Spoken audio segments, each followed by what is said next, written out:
जय श्री श्याम दोस्तों, श्याम गुरुकुल पॉइंट में आप सबका हार्दिक स्वागत है। दोस्तों आज हमारा टॉपिक है अनुपात विश्लेषण, रेशियो एनालिसिस। तो आइए शुरू करते हैं। पहला क्वेश्चन है, लेखांकन अनुपातों में दो मदों के मध्य संबंध प्रदर्शित किया जा सकता है। अनुपात के रूप में, दर के रूप में, प्रतिशत के रूप में या सभी के रूप में। तो इसका राइट आंसर हो जाएगा सभी में। तो अनुपात को तीन तरीके से प्रदर्शित किया जा सकता है या अनुपातों के तीन रूप से अभिव्यक्ति की जा सकती है। अनुपात के रूप में, दर के रूप में, प्रतिशत के रूप में। क्वेश्चन संख्या 2, तरलता अनुपात में शामिल है चालू अनुपात, अमल परक अनुपात, ऋण क्षमता अनुपात, उपयुक्त ए एवं ब दोनों। तो इसका राइट आंसर हो जाएगा डी, ए और बी दोनों। दीर्घकालीन शोधन क्षमता का अनुपात नहीं है। ए शोधन क्षमता अनुपात, बी स्वामित्व अनुपात, सी चालू अनुपात, डी ऋण क्षमता अनुपात। तो इसका राइट आंसर हो जाएगा सी, चालू अनुपात। चौथा क्वेश्चन देखिए, क्रियाशीलता अनुपात निकाले जाते हैं ए विक्रय के आधार पर, बी सकल लाभ के आधार पर, सी शुद्ध लाभ के आधार पर, डी उपयुक्त सभी के आधार पर। तो इसका राइट आंसर हो जाएगा ए, विक्रय के आधार पर एक्टिविटी रेशियो निकाले जाते हैं। अगला क्वेश्चन देखिए, निम्न में से तरल संपत्ति नहीं है। रोकड़ व बैंक शेष, देनदार, स्कंद या स्टॉक, डी प्राप्य बिल। तो स्टॉक को अपन तरल संपत्ति नहीं मानते, इसीलिए जब अपन क्विक असेट्स ज्ञात करते हैं तो करंट असेट्स में से अपन स्टॉक और प्रीपेड एक्सपेंसेस को घटाते हैं। अगला देखिए क्वेश्चन संख्या 6, परिचालन लागत की गणना में निम्न में से शामिल नहीं किया जाता है। ए प्रशासनिक व्यय, बी मूल्यह्रास, सी विक्रय एवं वितरण व्यय, डी स्थायी संपत्तियों का अपलेखन। तो इसका राइट आंसर हो जाएगा डी, स्थायी संपत्तियों का अपलेखन। अगला क्वेश्चन देखिए, मूल्य अर्जन अनुपात निम्न में से किसके आधार पर निकाला जाता है। प्रति अंश अंकित मूल्य से, प्रति अंश बाजार मूल्य से, प्रति अंश पुस्तक मूल्य से, कोई नहीं। तो देखिए मूल्य अर्जन अनुपात MPS अपॉन EPS, तो ये किसके आधार पर निकाला जाता है, मार्केट प्राइस के आधार पर निकाला जाता है। तो बी इसका क्या हो जाएगा, राइट आंसर हो जाएगा। आठवां देखिए, अधिकांश संस्थाओं के लिए चालू अनुपात आदर्श माना जाता है। चालू अनुपात का आदर्श अनुपात क्या होता है, 2:1।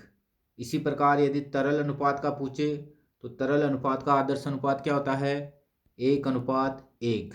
इसी प्रकार ऋण क्षमता अनुपात का आपको आदर्श अनुपात पूछे तो 2:1 होगा।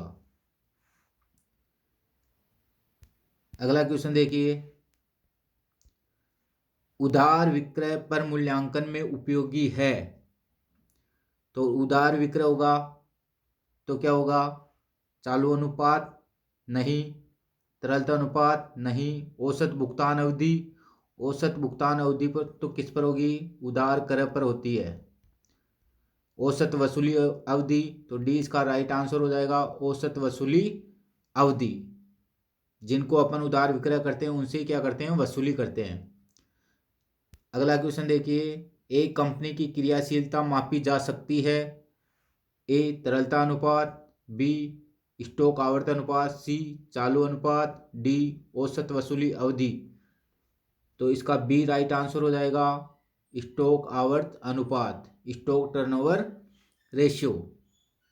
अगला देखिए, चालू संपत्तियों का चालू दायित्वों पर आधिक्य कहलाता है। ए कार्यशील पूंजी, बी विनियोजित पूंजी, सी स्वामित्व पूंजी, डी कोई नहीं। तो 11 में ए हो जाएगा, कार्यशील पूंजी। अगला क्वेश्चन देखिए, लाभदायकता अनुपात है परिचालन लाभ अनुपात, विनियोजित पूंजी पर प्रत्याय, प्रति अंश लाभांश, सभी। तो डी इसका राइट आंसर हो जाएगा, ये सभी क्या है, लाभदायकता अनुपात होते हैं। कुल परिसंपत्तियों पर ऋण अनुपात ज्ञात किया जाता है। ए तरलता ज्ञात करने के लिए, बी दीर्घकालीन शोधन क्षमता ज्ञात करने के लिए, सी क्रियाशीलता ज्ञात करने के लिए, डी लाभदायकता ज्ञात करने के लिए। तो बी इसका राइट आंसर हो जाएगा, दीर्घकालीन शोधन क्षमता ज्ञात करने के लिए। अगला क्वेश्चन देखिए, प्रोप्राइटरी फंड को जाना जाता है। A shareholders fund, B internal liabilities, C net worth, D सभी। तो इसका डी इसका राइट आंसर हो जाएगा। अगला क्वेश्चन देखिए, कुल संपत्ति की गणना में शामिल नहीं की जाती है। ए स्थायी संपत्तियां, बी चालू संपत्तियां, सी विक्रय योग्य प्रतिभूतियां, डी प्रारंभिक व्यय। तो इसका राइट आंसर हो जाएगा डी, क्योंकि प्रारंभिक व्यय क्या होते हैं, कृत्रिम संपत्तियां होती है और कृत्रिम संपत्तियों को कुल संपत्ति की गणना में सम्मिलित नहीं किया जाता। गैर व्यापारिक विनियोगों, नॉन ट्रेडिंग इन्वेस्टमेंट को शामिल नहीं किया जाता है। ए कुल संपत्ति की गणना में, बी विनियोजित पूंजी की गणना में, सी दोनों में, डी किसी में नहीं। तो इसका राइट आंसर हो जाएगा बी। जब भी अपन कैपिटल एम्प्लॉयड की गणना करेंगे उसमें नॉन ट्रेडिंग इन्वेस्टमेंट को शामिल नहीं करेंगे। अगला क्वेश्चन देखिए, अनुपात विश्लेषण द्वारा संभव है। ए लाभदायकता का मापन, बी शोधन क्षमता का मापन, सी अंतः फर्म तुलना, डी सभी। तो 17 में डी हो जाएगा सभी। अगला क्वेश्चन देखिए, यदि चालू अनुपात 2.5:1 हो तथा चालू दायित्वों के 1 लाख होने पर चालू संपत्तियां होगी। तो देखिए इसको सोल्व करते हैं अपन। देखो चालू अनुपात का सूत्र होता है CA/CL। तो CA कितना है 2.5 और CL कितना है 1। इसको वज्र गुना करेंगे अपन, तो CA बराबर 2.5 CL। अब CA का मान कितना है 2.5 CL आया, तो CA बराबर 2.5 इंटू CL का मान अपन को क्वेश्चन में दे रखा है, कितना दे रखा है 1 लाख। 1 लाख को 2.5 से इंटू करोगे तो कितना आ जाएगा 2,50,000। तो बी इसका क्या हो जाएगा, राइट आंसर हो जाएगा। 19 में देखो ऋण क्षमता अनुपात है total debts upon total assets, equity upon total debts, assets upon proprietor fund, D देखिए long term debts upon shareholders fund.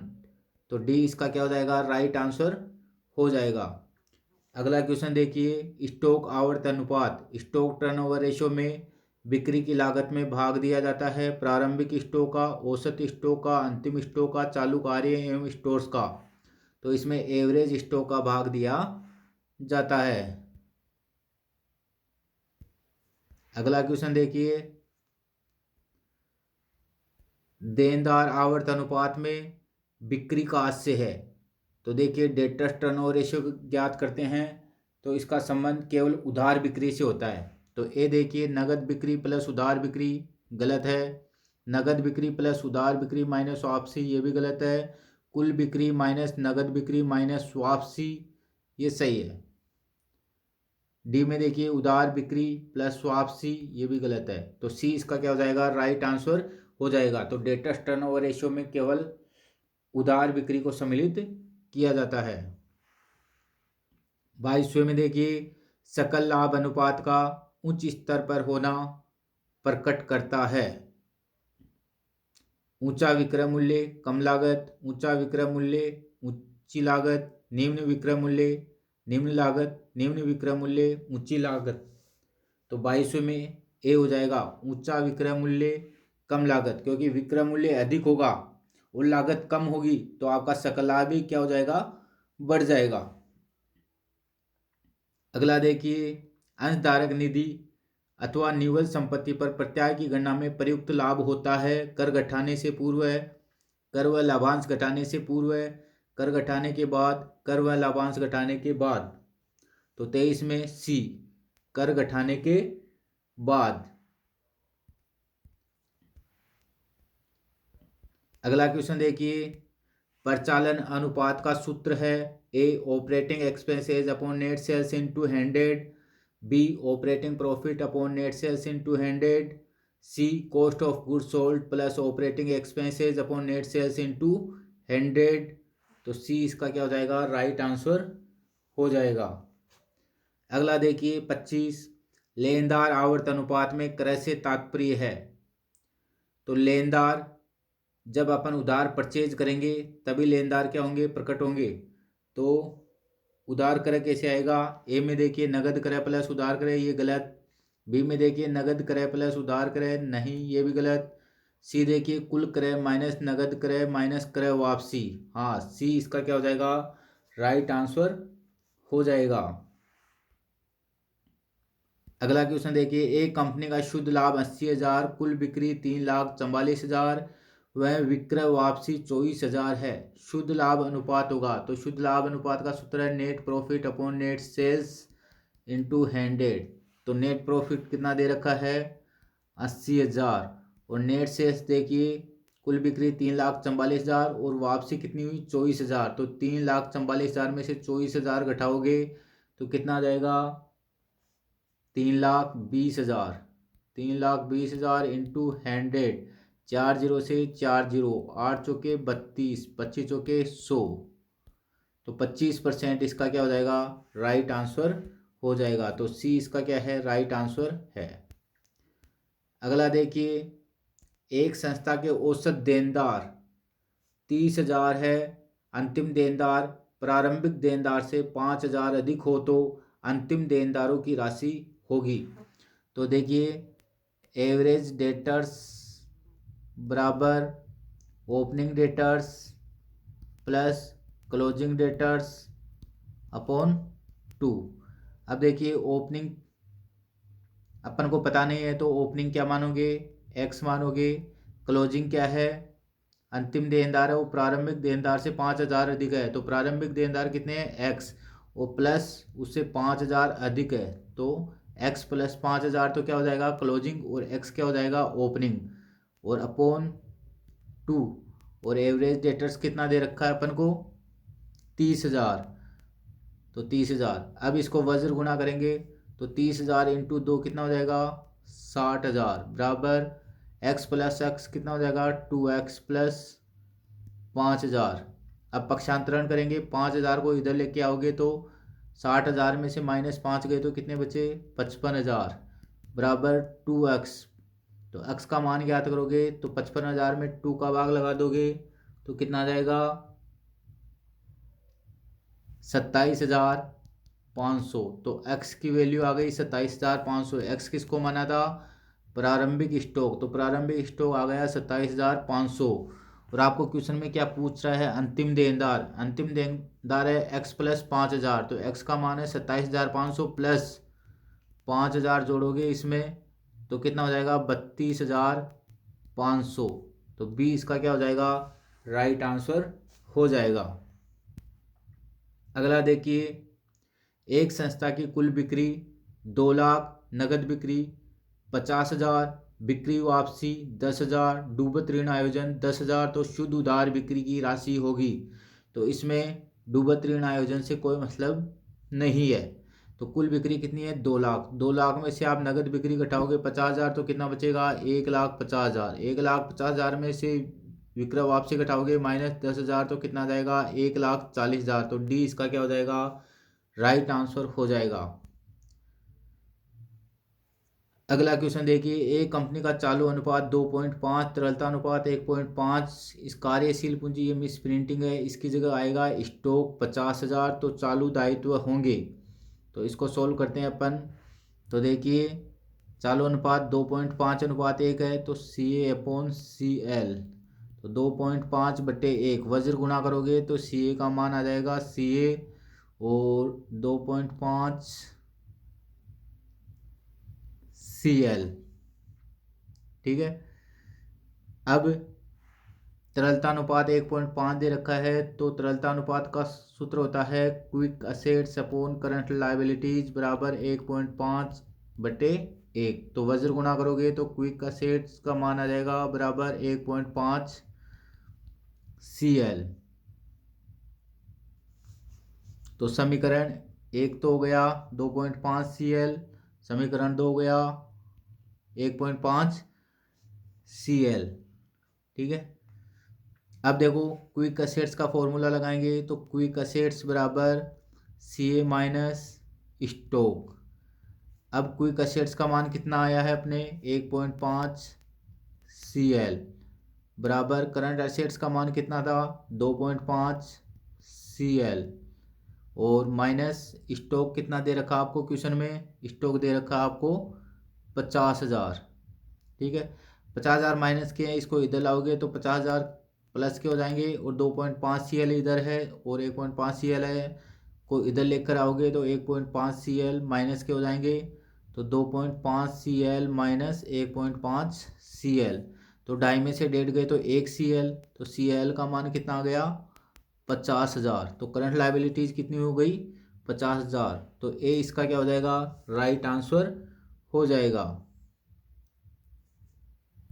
अगला क्वेश्चन देखिए, एक संस्था की विकृत माल की लागत 3 लाख, क्रय 3,30,000 तथा प्रारंभिक स्कंद 60,000 हो तो स्कंद आवर्त अनुपात होगा। तो 30 में देखिए सूत्र क्या होता है स्टॉक टर्नओवर रेशियो का, COGS अपॉन एवरेज स्टॉक। ठीक है। COGS दे रखा आपको, विकृत माल की लागत कितनी दे रखी है 3 लाख, अपॉन एवरेज स्टॉक अपन को प्रारंभिक स्कंद दे रखा है और अंतिम स्कंद नहीं दे रखा है, तो उसको COGS के फॉर्मूले से ज्ञात करेंगे। COGS बराबर opening stock plus purchase minus closing stock. COGS कितना दे रखा आपको 3 लाख बराबर ओपनिंग स्टॉक कितना दे रखा है 60,000 प्लस परचेज कितना दे रखा है 3,30,000 माइनस क्लोजिंग स्टॉक आपको ज्ञात करना है। क्लोजिंग स्टॉक माइनस का, इसको इधर लेकर आएंगे तो क्लोजिंग स्टॉक किसका हो जाएगा प्लस का, और ये 3 लाख प्लस के हैं, इसको इधर लेकर आओगे तो क्या हो जाएगा माइनस का। तो 60,000 प्लस 3,30,000 माइनस ये 3 लाख क्या हो जाएंगे माइनस के हो जाएंगे, तो इसका हो जाएगा 90,000। ठीक है। 90,000 क्या आया आपका क्लोजिंग स्टॉक आया, तो ओपनिंग स्टॉक कितना था 60,000, तो एवरेज स्टॉक आ जाएगा 60 प्लस 90/2, तो कितना हो जाएगा 75,000। एवरेज स्टॉक हो गया 75,000, तो 75,000 का भाग लगाओगे तो कितनी बार जाएगा 4 बार, 4 टाइम्स, तो इसका राइट आंसर हो जाएगा C 4 टाइम्स। अगला देखिए, जयपुर लिमिटेड का चालू अनुपात 3:1 तथा त्वरित अनुपात 1:1 तथा चालू दायित्व 6 लाख स्टॉक की राशि होगी। तो देखिए चालू अनुपात CA/CL, CA 3/1, वज्र गुणा करोगे तो CA का मान आ जाएगा 3CL। ठीक है। अब त्वरित अनुपात दे रखा है तो क्विक रेशियो का सूत्र होता है quick assets upon current liabilities बराबर 1/1, तो वज्र गुणा करोगे तो क्विक असेट्स बराबर करंट लायबिलिटीज। अब देखिए करंट लायबिलिटीज कितनी है, इधर देखिए CA बराबर 3, करंट लायबिलिटीज आपको दे रखी है 6 लाख, तो करंट असेट्स आ गई आपकी 18 लाख।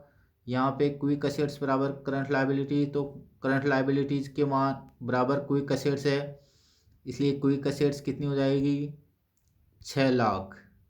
ठीक है। अब स्टॉक पूछ रहा है तो क्विक असेट्स बराबर CA माइनस स्टॉक। ठीक है। क्विक असेट्स का मान कितना है आपके 6 लाख और करंट असेट्स का मान कितना है 18 लाख माइनस स्टॉक। स्टॉक को इधर लेके आओगे तो स्टॉक तो हो जाएगा प्लस का, और 6 लाख को उधर लेके जाओगे तो 6 लाख हो जाएंगे माइनस के, तो 18 में से 6 गए तो कितने बचे 12 लाख, तो स्टॉक की वैल्यू आ जाएगी 12 लाख, तो बी इसका क्या हो जाएगा राइट आंसर हो जाएगा। अगला देखिए क्वेश्चन संख्या 32, आदर्श तरल अनुपात है। तरल अनुपात का आदर्श अनुपात कितना होता है 1:1। क्वेश्चन में ये भी पूछ सकता है कि अम्ल परक अनुपात का आदर्श अनुपात क्या है? तो इसे ही क्या बोलते हैं? तरल अनुपात को ही अम्लपरक अनुपात भी बोलते हैं। और 1:1 इसका क्या होता है? आदर्श अनुपात होता है। अगला देखिए स्टोक आवर्त अनुपात, स्टोक टर्नओवर रेशियो किसके अंतर्गत आता है? तरलता अनुपात, लाभप्रदता अनुपात, क्रियाशीलता अनुपात, इनमें से कोई नहीं। तो 33 में आ जाएगा सी, एक्टिविटी रेशियो। अगला देखिए लेखांकन अनुपात के विश्लेषणों की महत्वपूर्ण तकनीक है। तो इसमें आ जाएगा वित्तीय विवरणों के विश्लेषण की महत्वपूर्ण तकनीक है। अगला क्वेश्चन देखिए, दो लेखांकन संख्याओं के बीच संबंध का प्रतिनिधित्व करते हैं। तो जो लेखांकन अनुपात होते हैं वो दो लेखांकन संख्याओं के बीच संबंध का प्रतिनिधित्व करते हैं। तीसरा देखिए, वित्तीय विवरण स्थिर मुद्रा मापन सिद्धांत पर आधारित होते हैं। चौथा देखिए, चालू अनुपात चालू परिसंपत्तियों तथा चालू दायित्वों का समानुपात होता है। इसे अधिक सुरक्षित माना जाता है यदि ऋण क्षमता अनुपात कितना होना चाहिए? 2:1 होना चाहिए। ये इसका आदर्श अनुपात होता है। अगला देखिए, अनुपात ब्याज के भुगतान हेतु उपलब्ध लाभ और देय ब्याज की राशि के बीच संबंध को दर्शाता है। तो कौन सा? ब्याज व्याप्ति अनुपात, इंटरेस्ट कवरेज रेशियो। सातवां देखिए, प्रचालन अनुपात एक अच्छा संकेत होता है।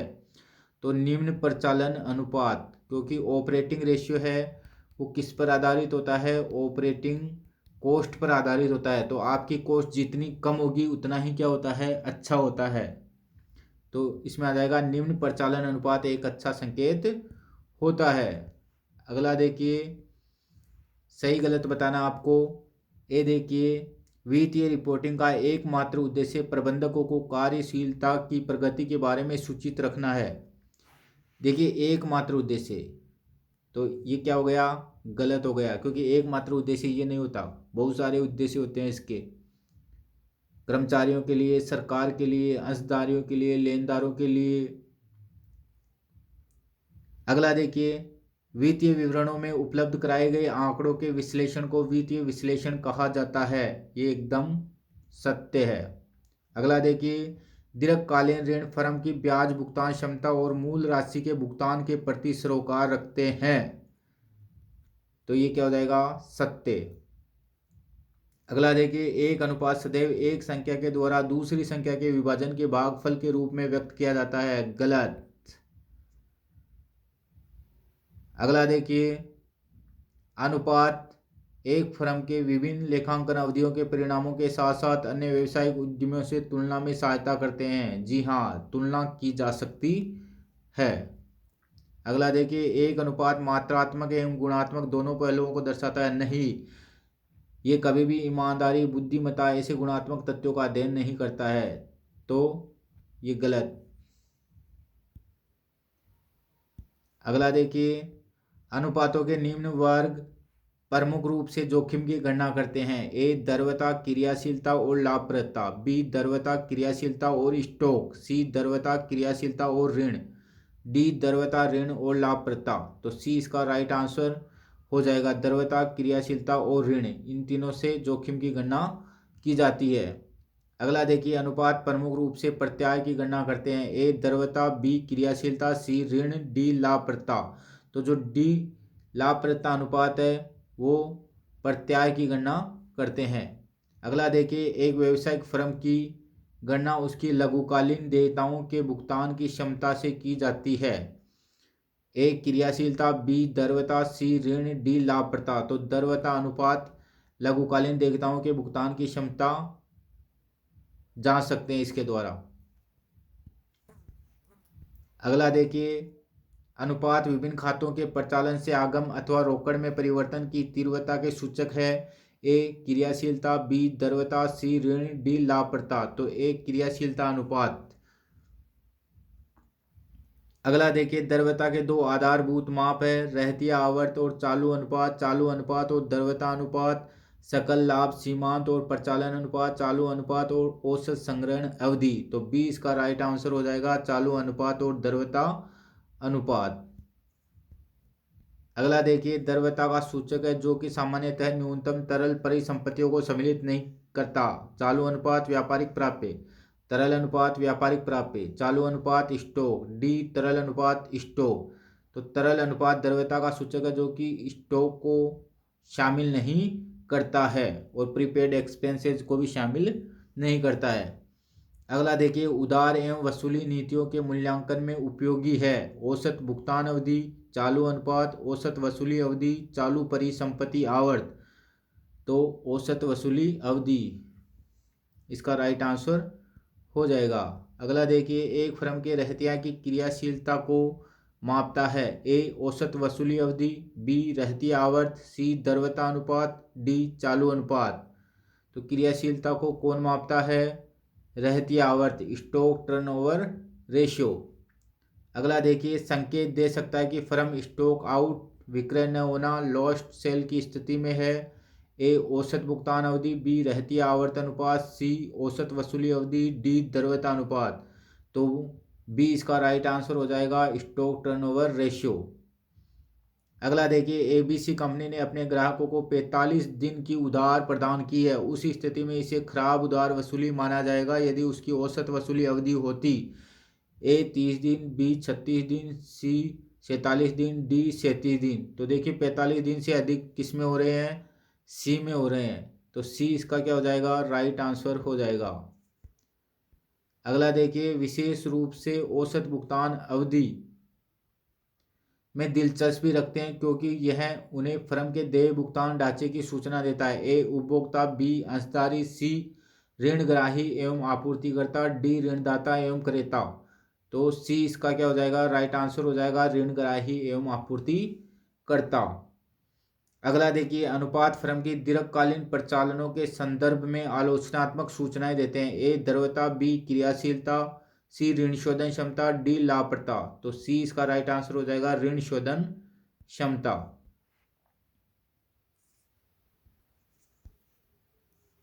दोस्तों, आपको हमारा वीडियो कैसा लगा? यदि आपको हमारा वीडियो अच्छा लगा तो इसे लाइक करें, कमेंट करें, शेयर करें और हाँ, सब्सक्राइब करना ना भूलें।